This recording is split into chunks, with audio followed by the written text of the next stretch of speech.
Fear makes fools of us all. Last Sunday, I saw a little girl walking through a park. Coming the other way was a man, in his late 50s or so. He had with him a little fluffy dog on a long lead. As they pass, the dog sees the girl and it jumps up wagging its tail. So the little girl bends down to say hello to the dog, and the man starts pulling at the lead and yelling at her. Hand! Hand! He yells hysterically and shouts some more at the little girl. Of course, the little girl has no idea what's going on and runs away crying. Her father tells the man, "Be nice, mate, she's only a little girl." And the man responds, "There's a virus." As though that explained why a grown man was screaming hysterically in a public park. Fear had changed him from an adult man into an overgrown child. He was now unable to comprehend risk or behave rationally, crushed as he was, under his terror. If he was terrified of viruses, why was he walking his dog in a busy play park in the middle of a bright Sunday? If he feared people touching his dog, surely keeping it closed would make sense? But the thing I really despised, was that he thought his weakness, and his fear, was a reason to make a little girl cry. For the love of God, she is just a little girl. What kind of a pathetic psychopath yells at a little girl for saying hi to your dog?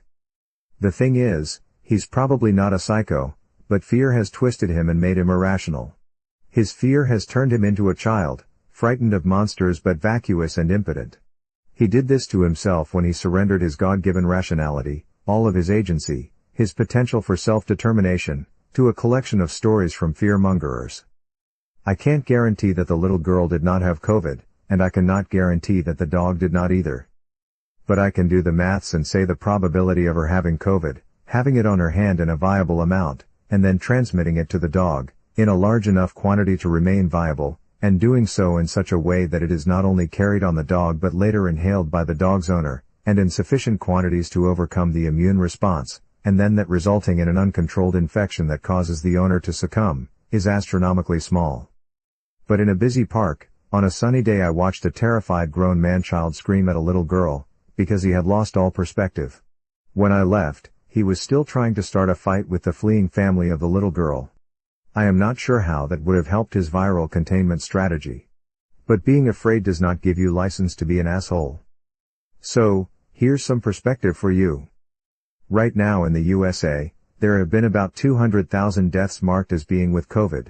As causes of death go, it is about as accurate as saying they died with bunions, but it's an upper limit and it'll have to do for now. Let's do the maths. There are about 40 million people in the USA over the age of 65.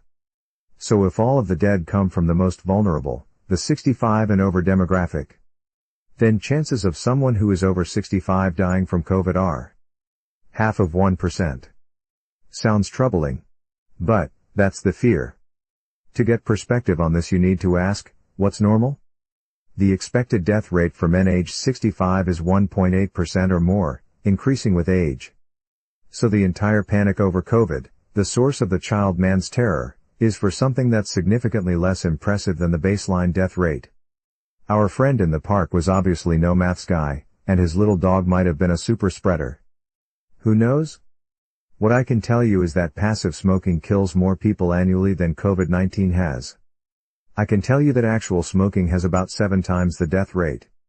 Fear is a mind killer, but a little perspective works like a charm. Do not be the guy in the park, be kind to each other. These are tough times, a little kindness goes a long way. Remember, fear makes fools of us all, and be kind to each other. FTS.